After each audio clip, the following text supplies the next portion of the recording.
All right, we're back. One thread at a time. We're in our season 2. Took a few weeks off to do absolutely nothing, but we're back without Kim. She has better things to do apparently. But we are honored to have a special guest today, Scott.darling from the 2015 Stanley Cup champions, Chicago Blackhawks. And Scott, welcome to the show. Yeah, it's nice to meet you guys. Thanks so much for having me. Yeah, no problem. I just want to show you something. 2015 Better not was be a your good. dick, I swear to God. No, that's later. Not yet. That's right before the ending.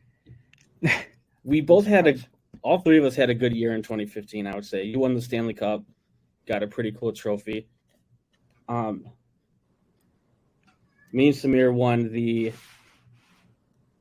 Carroll Stream Basketball Men's League. Adults. Adult Men's League. So love that for you. Yeah, we all signed the back.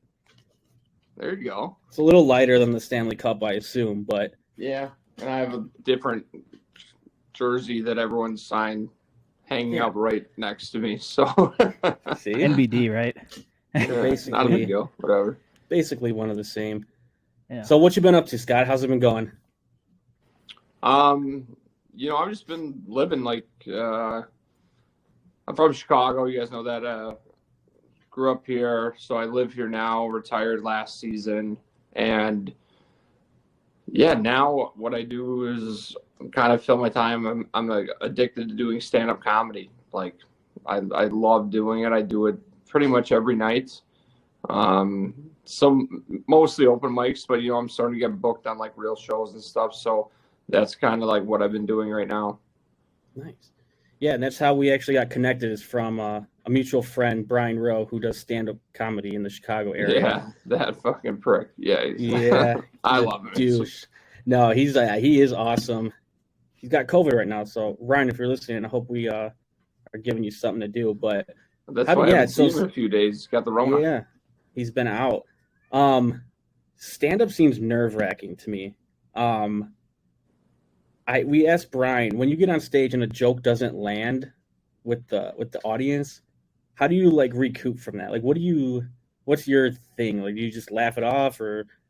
See, I laugh it off, but I relate, like, the idea of being a stand-up comedian, I relate to being a goalie in the NHL. Like, you're on an island, you're by yourself, like, no matter what, like, you're alone. And so if a goal goes in, you have to, like, get back, like, into it. So it's like a joke not landing, you have to get back into it. So it's kind of, I think being a former goaltender helps my like comedy like stuff. Yeah, absolutely. Yeah, because that's another nerve-wracking thing. I was going to bring that up. I played Little League soccer, and I was usually on the offensive side. But whenever they put me in the keeper area, every time they got past half court or half field or whatever, I was shitting my pants. I was like, this is all me now. And I would just totally freeze. So I can't imagine goaltending. Yeah, but I thrive on that, like, nervous energy, like that. You see a breakaway coming at you, or you see, like, a 2-on-0 whatever. It's like you get that shot of adrenaline down your spine, and like that's when I like show up, like, and that's how I feel like about stand-up too, because like it's the nervous energy, and I love it, and that's like, it's like weird. It's probably not like a healthy quality, but like that's why I was good at goaltending. And I think I'm not going to say that I'm good at stand-up, but I'm trying to be. I saw your story today. I thought it was funny. I liked it. Yeah, my mom, she's alive, but she did have cancer twice. So my stand-up's about like I don't tell like hypotheticals really yet.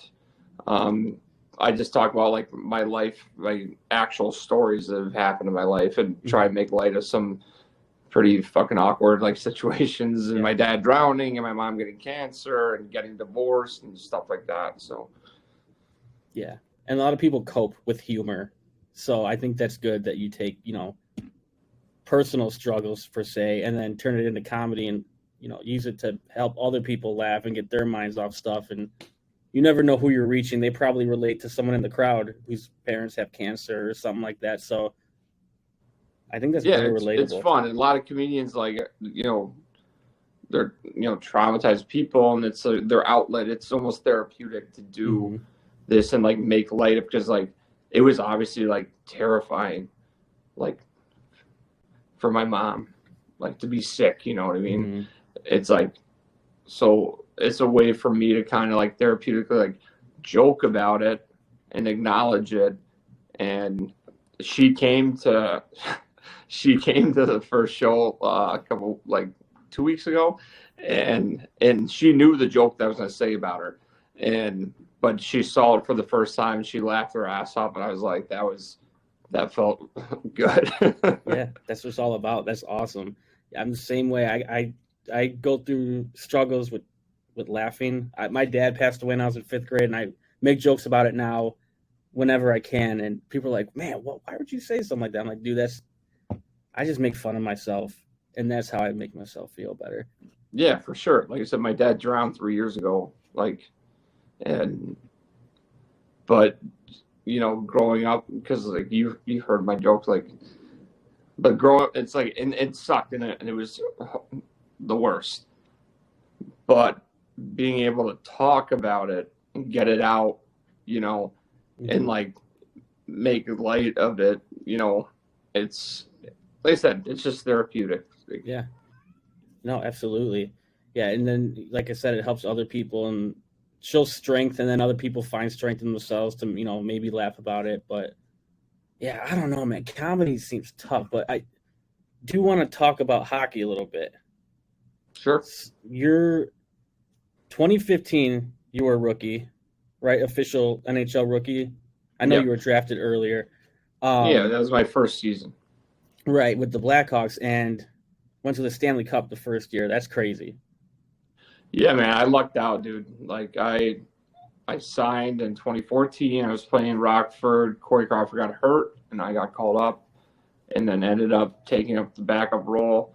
And then we won the whole thing. Like I said, I think I played 14 games in the regular season, and then I played 5 in the playoffs. And hooray for me! Like, fucking, like, what a good bounce that I got to, like, do that my rookie year. And you had a huge game.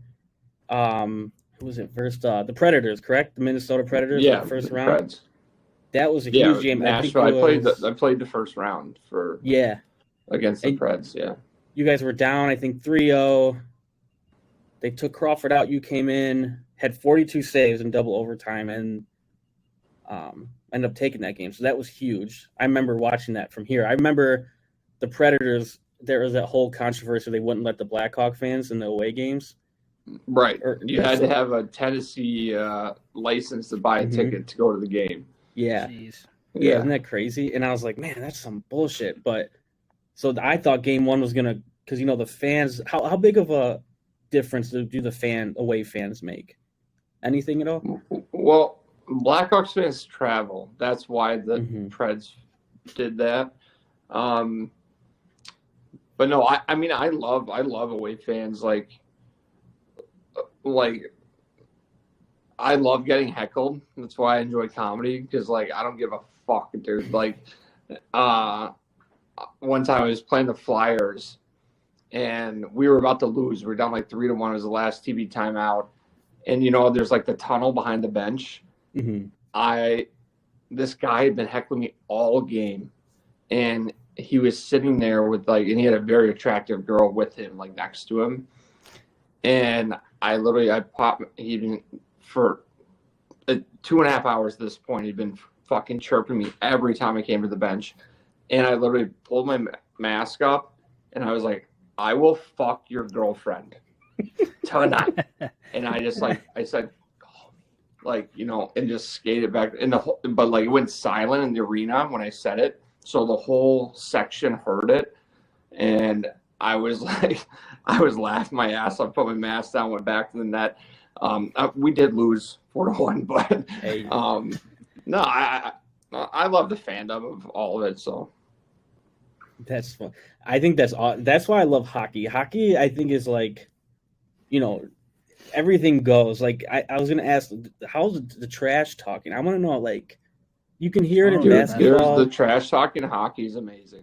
Yeah. Like, I'm not even, for myself as a goalie, I keep to myself. I don't like, well, as a former goalie, I don't like engage, but, no one's talking to me. Everyone's leaving me alone. But the shit I heard, like being a backup, just sitting on the bench, the guys say to each other, man, it's so funny. Like, and yeah, I can't even like express like how funny the chirps are in hockey, like about guys, like even just like the terms, like the terminology, like calling someone a pigeon, like a rookie.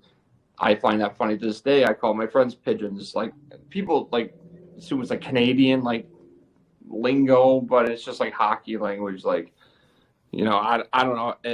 There's so many examples, but I find it hilarious. And listening to guys on the bench, like when I was sitting there, like one of the funniest things I ever saw in my entire life, I was sitting on the bench, backing up for the Blackhawks, because like that's where I lived. That was my job. I was the backup. And Patrick Kane was coming for a change. And Patrick Sharp looks at me and goes, "Watch this."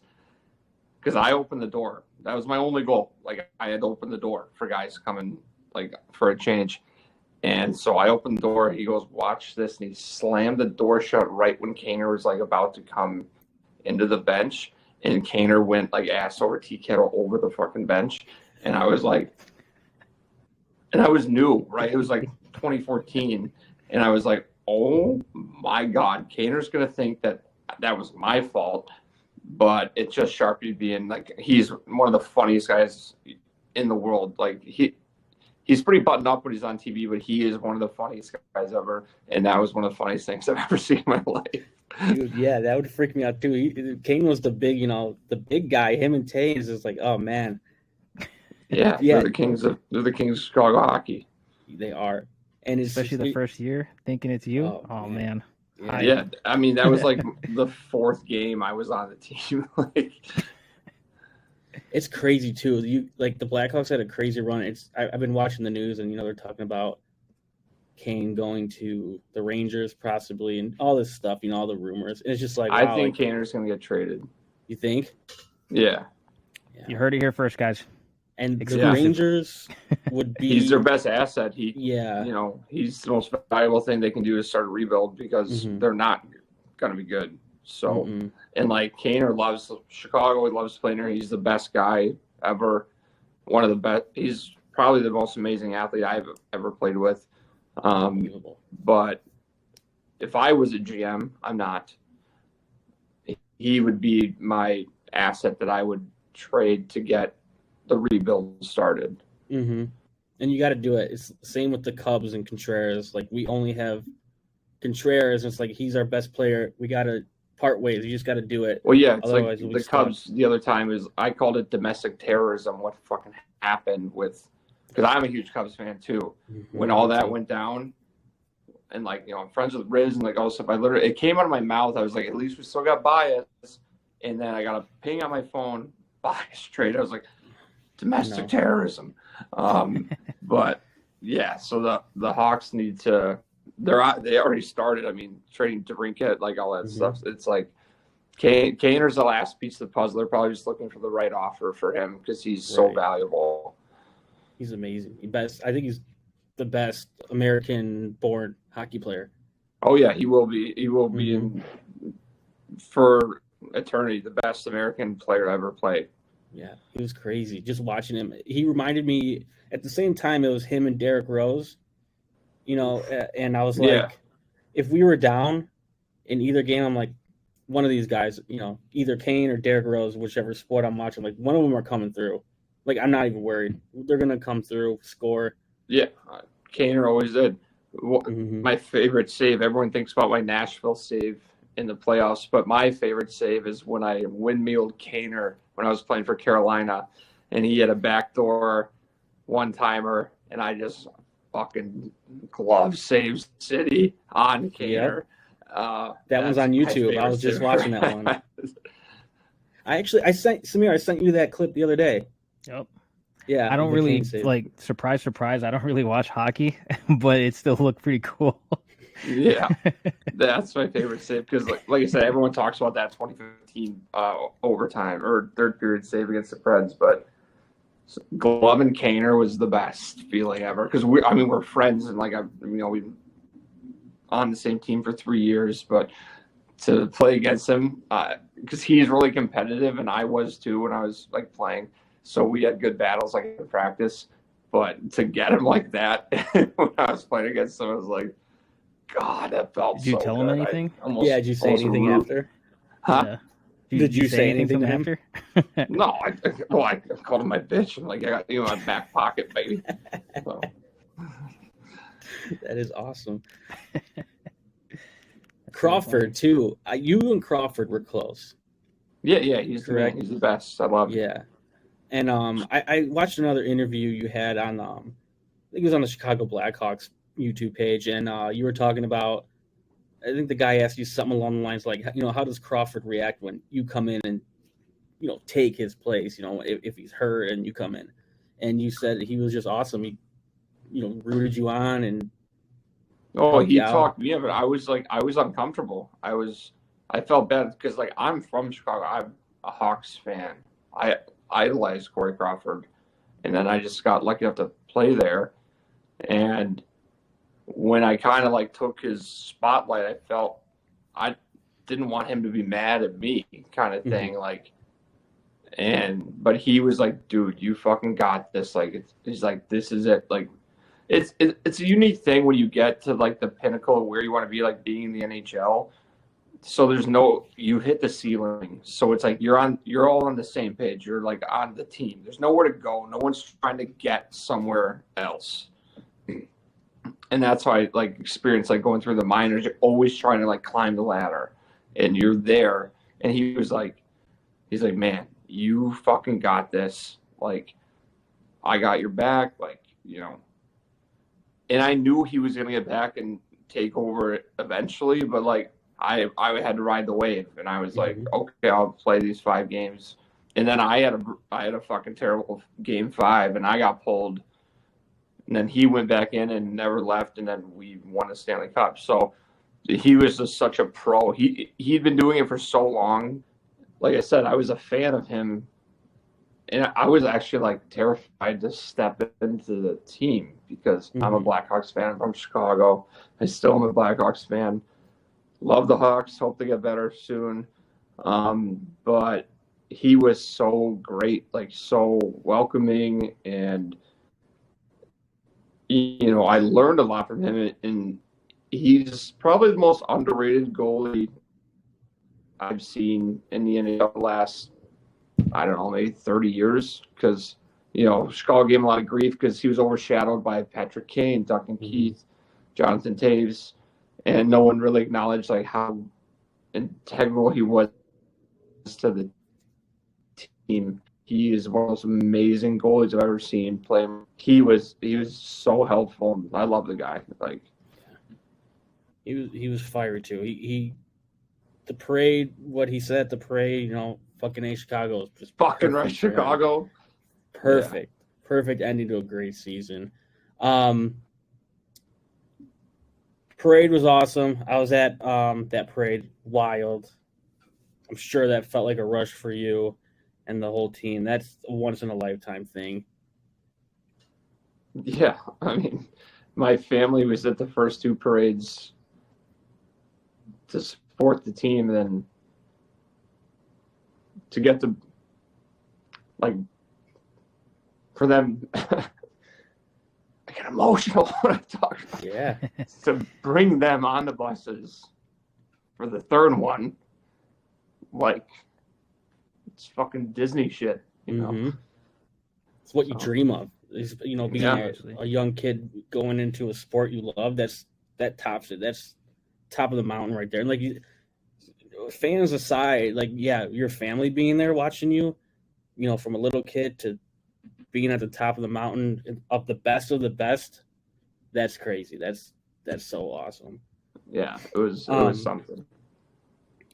We'll go to Samir's got 2 threads that we'll do, and then we'll wrap it up. What you got, Samir? What threads you got here? I got one question first of all. Oh, I've yeah. been I've been trying to like search for any of your fights on Google or whatever. I've only seen one. It was the Sammy Yeah, Calio or out of something. Calio, that's the best one you're gonna find. I have a bunch from the minors, but like that's the best one that you'll get. Like from that, like I always wondered. I don't really watch hockey too much, but like, when is it like the goalie actually comes out and is the one that's fighting? Well, You he know, like came what at did he say? me like there was like a big scrum behind the net. Like if you watch the video, and we were down 5-1. I was getting shelled, and he came at me, and I was like, "You're an idiot," because I was pissed off about being like down 5-1.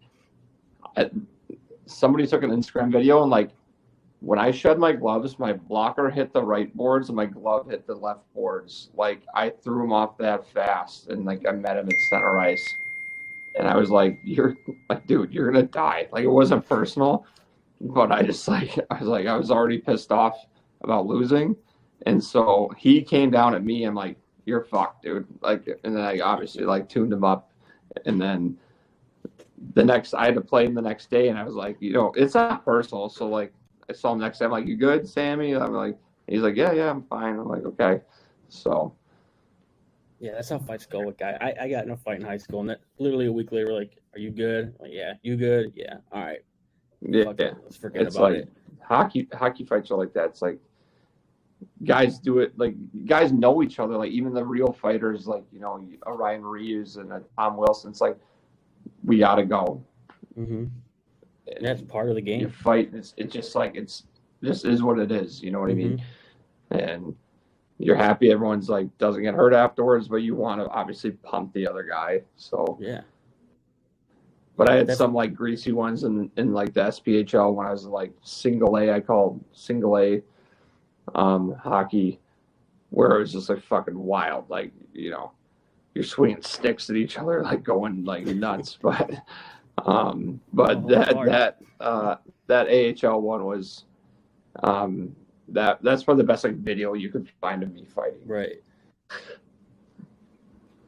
All right, going into some threads. All right, so it's gonna be totally different. Not even like hockey, no comedy or anything like that. But Ask Reddit thread. Honest Truth 2703 says, "What's the craziest thing your dog ever ate?" Whoever wants to start that up. Frankie, I think you have something that happened pretty recently. That my dog ate? Yeah, those edibles. Oh shit! Yeah, me and my girlfriend's dog got into the pantry full of dog treat edibles, and they were on cloud 11 for a few days and completely out of it. For a few days? The dogs were high? Yeah, at least 3 days. They were just calm as beyond belief, and then they sprouted back up. But my worst was my ex, like a long time ago when I was playing for the Hawks. Actually, she ate, and I had to pull it out of her hoop. Ooh. Like she was trying to poop and she couldn't, and I just pulled this bag all the way, like a Jewel Osco bag, like all the way out of her butt. So that was probably the worst thing I've seen. My Great Danes, they steal my food all the time because I have 2 Great Danes. So you can't hide anything from them because they're huge and reach anything. Yeah, they eat they literally, if I take a piss, they eat my lunch when I'm fucking gone. So, but they haven't eaten anything too bad. So, yeah, my dog ate my brother's AirPods one time. That was another bad thing. He's still a puppy. He's learning what not to eat and what he should be eating. Yeah, Gary ate one of my AirPods, my younger one. I don't know why. But yeah, I'd say the worst was the plastic bag that Lola ate. Like that was like 8 years ago. But yeah. Dang. Yeah, especially pulling it out of the I was on the street. Literally, I was in Bucktown. Just had to pull the bag. It was like, oh my god, so gross. No one probably questioned you though, so it's all good. Yeah. Dogs being dogs. Yeah. Guys Mine ate dudes, like man. a whole champs being champs. Yeah. My dog ate like a whole a bottle of fish oil. Dude, I was freaking out the whole time because I was like, is there an emergency vet around here? I didn't know what was going to happen. I thought her stomach was going to explode or whatever. But like everybody listening out there, if they eat like fish oil or whatever, a whole bottle, all they do is just diarrhea everywhere. Mhm. It's oil, just like a squid. So Good to know. definitely good to know. One other thread, we'll wrap this up afterwards, is